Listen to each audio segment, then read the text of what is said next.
그 무렵 예수께서 기도하시기 위해 산으로 올라가 밤을 새워 하나님께 기도하셨습니다. 날이 밝자 예수께서는 제자들을 불러 그중 12명을 뽑아 사도로 부르셨습니다. 예수께서 베드로라 이름 지으신 시몬과 그 동생 안드레, 그리고 야고보, 요한, 빌립, 바돌로메, 마태, 도마, 열보의 아들 야고보, 일심당원으로 불린 시몬, 야고보의 아들 유다, 배반자가 된 가롯 유다였습니다. 그들은 올리브 산이라 불리는 곳으로부터 예루살렘으로 돌아왔는데, 이 산은 예루살렘에서 가까워 안식일에 걸어도 되는 거리였습니다.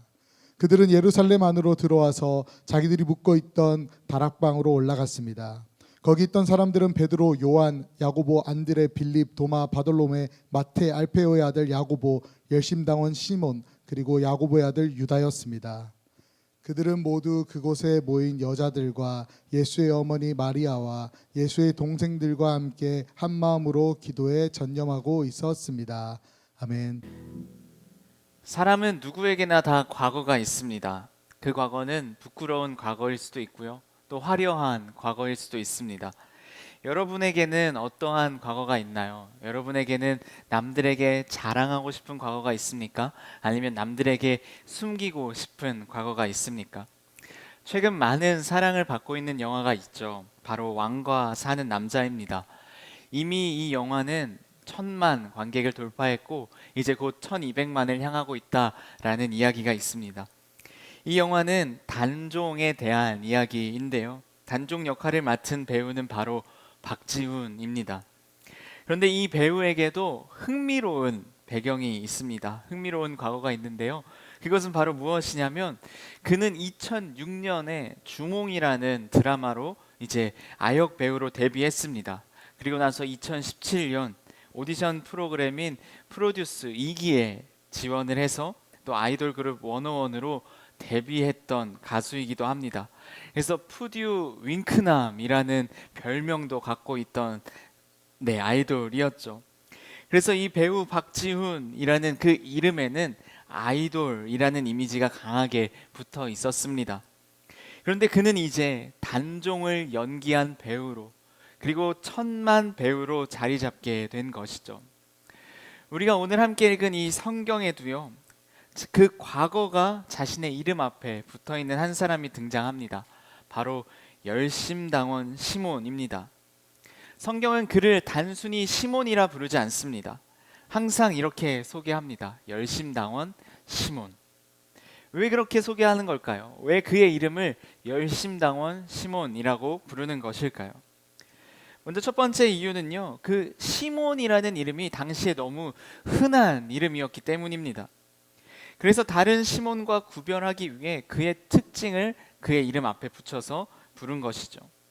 그 다른 시몬은 누가 있을까? 우리가 잘 알고 있는 베드로, 그 베드로의 이전 이름이 바로 시몬이었습니다.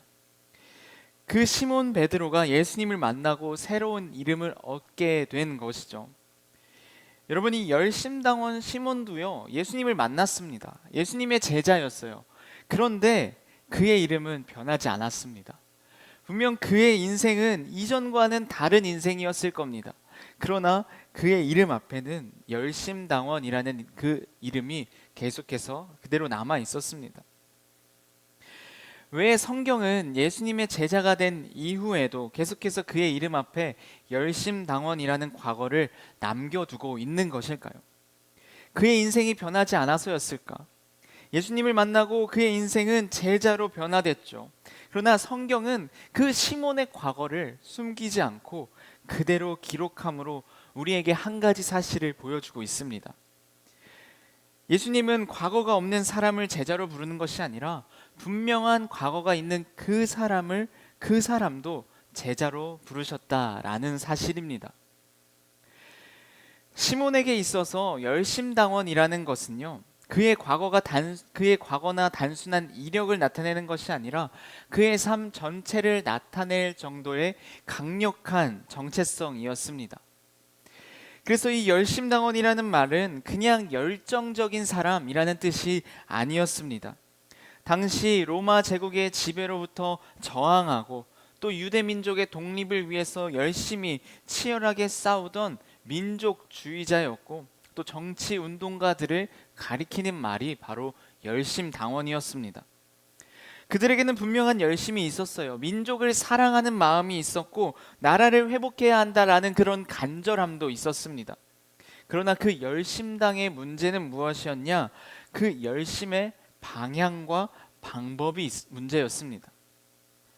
그들은 하나님의 때를 기다리기보다 자신의 방법, 자신들의 칼과 저항함을 통해서 하나님의 나라를 회복하기를 원했습니다. 하나님의 나라를 하나님의 방법과 하나님의 방식대로 이끌려고 하는 것이 아니라 힘과 폭력으로 하나님의 나라를 세우려고 했던 것이죠. 또한 그들은 세상을 아주 선명하게 나누었었는데요.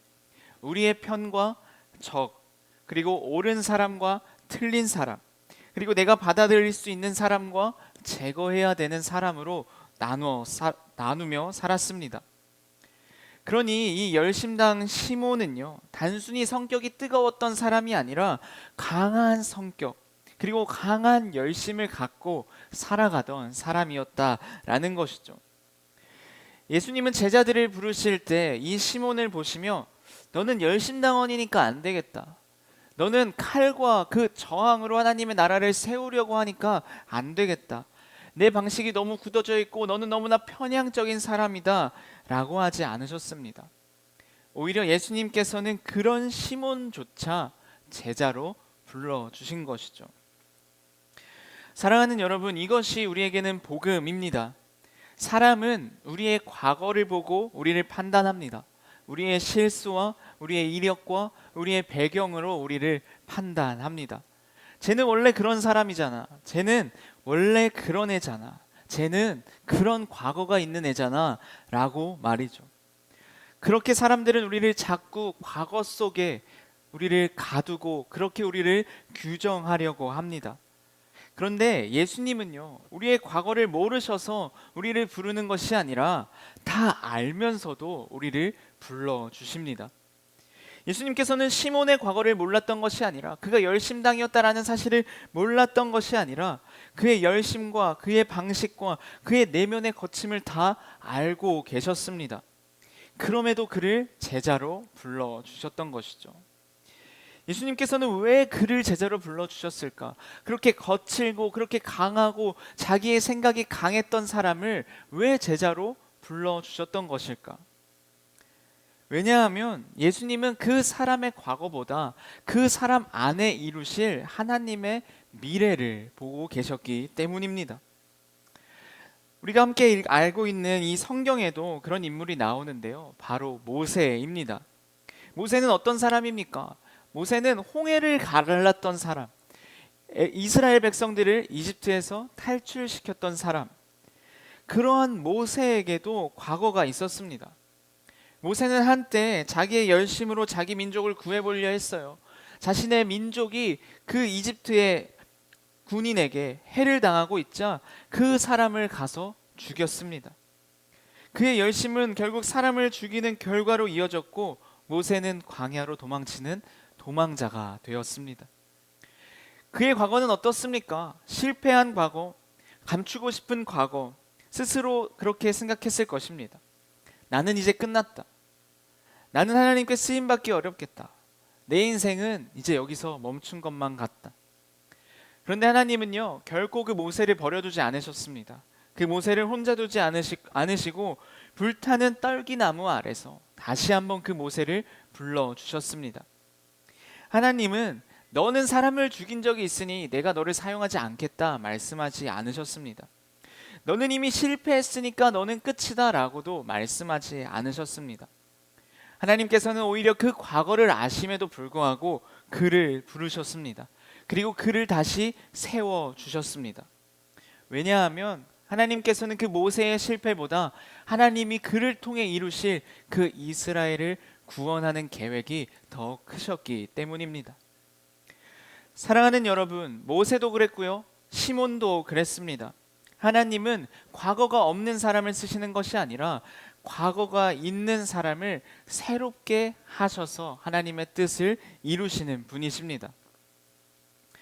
사랑하는 여러분, 예수님은 우리의 과거가 아니라 그 우리를 부르심으로 말미암아 우리를 새롭게 정의하는 분이신 줄 믿습니다. 이제 우리 좌우에 있는 우리 지체들에게 이렇게 축복하겠습니다. 당신의 과거가 어떻든 상관없습니다. 당신의 과거가 어떻든 상관없습니다. 우리의 과거가 어떻든 그것에 우리가 문제가 되는 것이 아니라 예수님께서는 과거가 없는 사람이 아닌 과거가 있는 사람을 불러 새롭게 쓰는 분이시다라는 것이죠.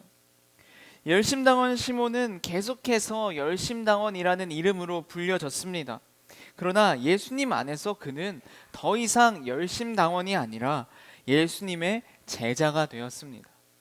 모세도 마찬가지죠. 살인자였고 도망자였던 그가 이제 그의 과거를 뒤로하고 하나님의 사람, 하나님의 종으로 이스라엘 백성을 출애굽시키는 큰 일에 쓰임받는 자가 되었습니다. 이것이 복음의 능력인 것이죠. 과거가 사라지는 것이 아닙니다. 그러나 그 과거가 그 사람의 최종 정체성이 되지 않게 되는 것입니다. 우리에게도 다 과거가 있습니다. 남들에게 이야기하기 어려운 과거, 남들에게 이야기하기 부끄러운 과거, 후회되는 실패도 있을 것입니다. 그러나 중요한 것은요, 그 과거가 우리의 인생의 최종 정체성이 되지 않는다라는 것입니다. 예수님 안에서 우리의 과거는 끝이 아니라 은혜가 시작되는 자리이기 때문이죠. 그러므로 우리는 우리의 과거 때문에 스스로 나를 정죄하고 스스로 나를 묶어낼 필요가 전혀 없는 것입니다. 나는 이런 사람인데, 나는 이런 실패가 있었는데, 나는 이런 어려움이 있었는데, 나는 이런 배경을 가졌는데 라며 우리를 스스로 정죄할 필요가 없다는 것이죠. 사랑하는 여러분, 열심당원 시몬을 부른 그 예수님, 또 도망자 모세를 다시 세우신 그 하나님께서 오늘 우리에게 말씀하고 있는 것입니다. 나는 너의 과거를 안다. 그러나 내가 너를 부른다. 부끄러운 과거가 있고 여전히 죄의 연약함 속에 우리는 살아가고 있지만 그 흔적이 우리에게 남아 있지만 그럼에도 불구하고 우리를 부르시는 그 하나님의 은혜가 우리를 다시 세우시고 다시 살려주시는 것입니다. 우리의 죄는 예수 그리스도와 함께 십자가에 못 박혔고 우리는 그리스도 안에서 새 사람이 되는 것이죠. 그러므로 우리는 더 이상 과거에 얽매이는 인생이 아니라 그 주님의 부르심 앞에 반응하는 인생, 나를 통해 일하신 하나님을 기대하는 인생으로 살아가기를 예수님의 이름으로 축복합니다. 그런데 여기서 또 놀라운 사실은 무엇이냐? 예수님은요, 그 과거가 강했던 열심당원 시몬만 부른 것이 아니라 그 옆에 마태도 함께 불렀다라는 것입니다. 우리가 지난 말씀을 통해서 마태에 대해서도 함께 알아보았었는데요. 마태는 어떤 사람입니까? 마태는 세리였습니다. 그래서 사람들에게 세금을 걷어서 로마에게 그 세금을 갖다 바치던 사람이었습니다. 시몬은 그 로마로부터 저항하던 사람, 그 로마로부터 자유를 얻기 위해 투쟁하던 사람이었는데 이 마태는요, 로마에게 돈을 갖다 바치던 사람이었습니다. 로마를 위해 일하던 사람이었던 것이죠. 그러니까 당시 유대인들의 시선으로 본다면 같은 민족의 돈을 거두어 로마에 바치는 이 마태는 그 민족주의자들의 입장에서 굉장히 탐탁치 않던 사람들이었습니다. 그러니까 마태는 받아들이기 어려운 사람, 척결해야 마땅한 사람으로 시몬에게는 비춰졌을 것입니다. 그러니까 한 사람은 로마의 지배에 저항하던 사람, 그리고 다른 한 사람은 로마의 체제 안에서 일했던 사람. 그러니까 이 둘은 마치 물과 기름처럼 섞일 수 없는 사람처럼 보이는 것이죠. 사람의 기준으로 본다면 이 두 사람은 절대 함께할 수 없는 사람들입니다. 그들의 생각이 다르고 그들의 배경이 다르고 살아온 방식이 다르고 중요하다 여기는 그 생각조차 다릅니다. 그런데 예수님께서는 이 둘을 함께 부르셨습니다. 마태와 시몬을 앞에 두고 내가 누구를 제자로 부르는 것이 나의 앞으로의 사역에 도움이 될까 그렇게 고민하지 않으셨습니다. 누구랑 함께하는 것이 이득일까 고민하는 것이 아니라 시몬도 불렀고요, 마태도 부르셨습니다. 왜냐하면 예수님은 서로 비슷한 사람들만 부르는 사람이 아니었기 때문이죠. 예수님은요, 서로 다른 사람들을 모아 그들을 통해서 하나를 이루기를 원하시는 분이시기 때문입니다. 여러분, 마찬가지로 이것이 복음의 능력입니다. 세상은 우리에게 비슷한 사람끼리 모이라 이야기합니다. 나를 힘들게 하는 사람과 함께 하지 말고, 나를 어렵게 하는 사람과 함께 하지 말고, 나와 생각이 비슷한 사람, 나랑 배경이 비슷한 사람, 나를 불편하게 하지 않는 그 사람과 함께 해라. 그래야 너의 삶이 평안할 것이고, 그래야 너의 삶에 어려움이 없을 거다라고 이야기합니다. 그러나 예수님께서는요, 전혀 다른 사람들을 불러 모아서 한 공동체로 세우십니다. 왜냐하면 복음은 사람들을 갈라놓는 능력이 아니라 하나 되게 하는 능력이기 때문이죠. 시몬과 마태가 같은 제자 공동체 안에 있다라는 그 사실 자체가 이미 우리에게는 복음의 능력을 보여주는 것입니다. 예수님께서는 시몬에게 너는 너무 과격해서 안 된다, 너는 그렇게 칼과 저항으로 그들에게 나아가니 너는 안 된다라고 말씀하지 않으셨고, 마태에게 가서 너는 세리니까 안 된다라고 말씀하지도 않으셨습니다. 예수님께서는 둘 다 부르셨고요, 예수님께서는 둘 다 품으셨고, 둘 다 제자로 세우셨습니다. 사랑하는 여러분, 교회는 무엇입니까? 교회는 비슷한 사람들끼리 모인 곳이 아닙니다. 같은 성격의 사람들, 같은 배경의 사람들, 같은 취향의 사람들만 모인 곳이 아닙니다. 교회는요, 같은 예수님의 부르심 아래 서로 다른 사람들이 모인 곳이 바로 교회입니다. 그래서 교회 안에는요, 나랑 잘 맞는 사람도 있지만 나와 맞지 않은 사람도 있습니다. 이해하기 쉬운 사람도 있지만 도저히 이해가 되지 않는 사람도 있는 것이죠. 그런데 하나님은 바로 그런 공동체 안에서 그 복음의 능력이 드러나기를 원하십니다. 나와 다른 사람을 밀어내는 것이 아니라 나와 다른 사람을 품게 하시고, 내 생각만 옳다고 붙드는 것이 아니라 복음 안에서 우리가 함께 걸어가게 하는 것이죠. 우리는 너무 쉽게 사람을 나눕니다. 내 편과 내 편이 아닌 사람, 맞는 사람과 틀린 사람, 그리고 내가 함께하길 원하는 사람과 함께하길 원하지 않는 사람. 그러나 예수님은 그 경계를 넘어 시몬과 마태를 함께 불러주셨다라는 것이죠. 그리고 그 둘을 같은 사명의 자리에 앉게 하셨다라는 것입니다. 사랑하는 여러분, 하나님은 우리를요, 이 교회 안에서만 변화된 사람으로 두지 않으십니다. 세상 속에서, 나의 일터에서, 나의 가정에서, 학교에서 그 복음의 화해를 드러내는 사람으로 살아가기를 원하십니다. 왜냐하면 예수님께서 먼저 우리를 위해 그 화해를 이루어 주셨기 때문이죠. 우리는 원래 하나님과 멀어진 사람이었습니다. 우리는 하나님과 그 죄라는 것 때문에 멀어진 사람이었습니다. 거룩하신 하나님과 함께 할 수 없고 스스로 나아갈 수 없는 사람들이었어요. 그런데 예수님께서 십자가를 통해 우리와 하나님과의 그 관계를 화해시켜 주셨습니다. 끊어져 있던 그 관계를 다시 이어주셨다라는 것이죠. 죄로 인해 단절되어 있던 하나님과 우리 사이를 그 십자가로 다시 화목하게 하셨습니다. 그리고 하나님께서는 그 화해의 복음을 이제 우리에게 맡겨주시는 것이죠. 우리는 그 화해의 주인이 아니라 그 화해를 전하는 사람으로 살아가야 하는 것입니다. 그래서 사랑하는 여러분, 우리는 교회 안에서만 좋은 사람으로 머무는 것이 아니라 가정에서, 일터에서, 학교에서 먼저 손을 내미는 사람, 그리고 분열이 아니라 평화를 이루는 사람, 편가르기가 아니라 사랑과 이해를 흘려보내는 사람으로 우리는 살아가야 하는 것입니다. 갈등을 키우는 사람이 아니라 복음으로 관계를 살리는 사람, 정죄를 더하는 사람이 아니라 은혜를 전하는 사람이 되어야 하는 것이죠. 그렇게 살아가는 여러분, 예수님께서 하나님과 우리의 사이를 화해를 이루셨으니 이제 우리도 세상 속에 나아가 그 화해의 복음을 드러내는 사람으로 살아가기를 예수님의 이름으로 축복합니다. 예수님은 시몬의 과거를 지워버린 것에서 멈추지 않으셨습니다. 마태와 함께 공동체를 이루게 하신 것에서 멈추지 않으셨습니다. 예수님은 그 시몬의 인생 자체를 이제 복음을 전하는 도구로 사용하기를 원하셨어요. 예수님은 그 열심당원 시몬을 부르셔서 복음을 전하는 제자로 삼아 주신 것이죠. 열심당원 시몬을 생각해 보면요, 그는 정말 열심이 가득했고 열정이 가득했던 사람이었습니다. 무언가 옳다라고 믿으면요, 그 옳다라고 믿은 것을 반드시 이루어야 직성이 풀리던 사람이었어요.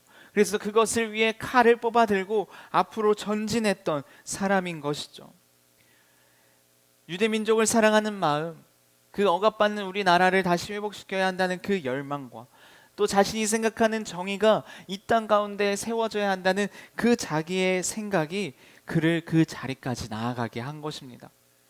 그런데 그에게는 문제가 있었죠. 그것은 무엇인가? 그의 열심 자체가 문제였던 것이 아니라 그 열심의 방향이 문제였다라는 것입니다. 그의 열심은 칼과 저항으로 세상을 바꾸는 열심이었습니다. 그러나 예수님을 만난 이후 그 시몬의 열심은 전혀 다른 방향으로 흘러가기 시작합니다.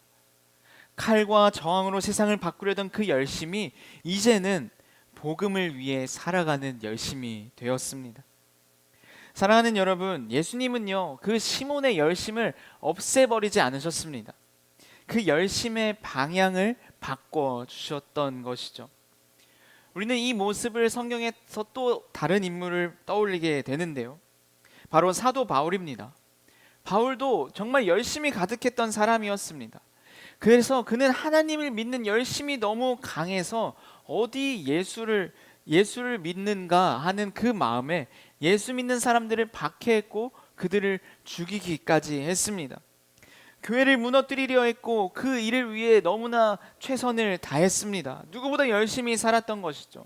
그러나 다메섹을 향해 가는 그 길에서 예수님을 만나게 됩니다. 그리고 그곳에서 바울의 인생은 완전히 바뀌게 된 것이죠. 바울의 마음에는요, 이제 그 열심이 사라진 것이 아닙니다. 그러나 그 열심의 방향이 달라지게 된 것이죠. 전에는 교회를 무너뜨리는 열심이었다면 이제는 다시 교회를 세우는 열심이 되었습니다. 전에는 예수님의 이름을 막던 사람이었다면 이제는 예수님의 이름을 전파하는데 자신의 목숨조차 아끼지 않는 사람이 된 것이죠. 사랑하는 여러분, 하나님께서는요, 우리의 성격을 무조건 지워버리는 분이 아니십니다. 내 마음에 욱함이 있거나 내 마음에 너무나 강함이 있다면 그 강함을 없애버리는 분이 아니십니다. 하나님은 우리의 기질을 아예 바꿔버리는 분도 아니십니다. 오히려 하나님께서는 우리의 그러한 성격과 우리의 그러한 기질, 그러한 열심까지도 붙들어 복음의 도구로 사용하는 분이시다라는 것입니다. 우리 안에 아픔이 있고 우리 안에 연약함이 있고 우리 안에 상처가 있다라고 할지라도 하나님께서는 그것을 통하여 복음을 전하는 도구로 우리를 사용하신다라는 것이죠. 열심당원 시몬의 열심도 또한 바울의 열심도 예수님의 손에 붙들렸을 때 그들의 인생은, 그들의 열심은 복음을 위한 열심으로 바뀌게 되었습니다. 사랑하는 여러분, 그래서 중요한 것은요, 내가 어떤 과거를 가졌는가, 내가 어떤 성격을 가졌는가, 나의 기질은 어떠한가, 이것이 아니라 나의 아픔과 상처는 깨끗하게 말끔하게 사라졌는가, 이것이 아니라 가장 중요한 것은 나의 인생이 예수님의 손에 붙들려 있는가, 이것입니다. 사람의 손에 붙들린 그 열심은요, 이 세상 가운데 분열을 만들고 상처를 만듭니다. 그러나 예수님의 손에 붙들린 그 열심은 사람을 살리는 열심이 되는 것이죠. 예수님 손에 붙들린 그 열심은 공동체를 세우는 열심이 됩니다. 또한 그 열심은 하나님 나라를 드러내는 열심이 되는 것입니다. 사랑하는 여러분, 예수님은 오늘도 우리의 인생을 부르고 계십니다. 우리의 과거를 아시면서도 부르고 계시고요, 우리의 연약함을 아시면서도 부르고 계시고 우리의 열심까지도 붙들어 사용하기를 원하고 계십니다. 그러므로 우리는 과거에 머무는 인생이 아니라 부르심을 향해 달려가는 인생, 또 그렇게 달려갈 때 하나님께서는 우리의 인생의 방향을 바꾸어 주실 것입니다. 나를 향한 방향이 아니라 하나님을 향한, 하나님의 나라를 향한 그 방향으로 우리의 인생을 바꿔 주실 것입니다. 그렇게 하나님 나라를 위해 자신을 드리며 하나님 나라 백성으로 온전히 살아가는 우리 모두가 되기를 예수님의 이름으로 축복합니다. 말씀을 정리하겠습니다. 우리는 오늘 열심당원 시몬의 이야기를 통해 복음이 한 사람의 인생을 어떻게 변화시키는가 우리 함께 나누어 보았는데요. 첫 번째로 이 복음은요, 우리를 과거에 묶이지 않게 합니다. 열심당원이라는 강한 과거를 갖고 있던 그 시몬이었지만 예수님은 그의 과거 때문에 그를 밀어내지 않으셨습니다. 그의 과거를 아시면서도 그를 제자로 불러주셨던 것이죠. 사랑하는 여러분, 우리에게는 어떤 과거가 있습니까? 여러분에게는 어떤 과거가 있습니까? 우리에게는 부끄러운 과거, 또 우리에게는 실패, 지워버리고 싶은 순간들이 있을 것입니다. 그러나 복음은 그러한 우리의 과거를 보며 정죄하는 것이 아니라 우리의 과거를 붙들고 정죄하는 것이 아닌 그 과거를 넘어 하나님의 부르심 앞으로 우리를 인도하게 되는 것입니다.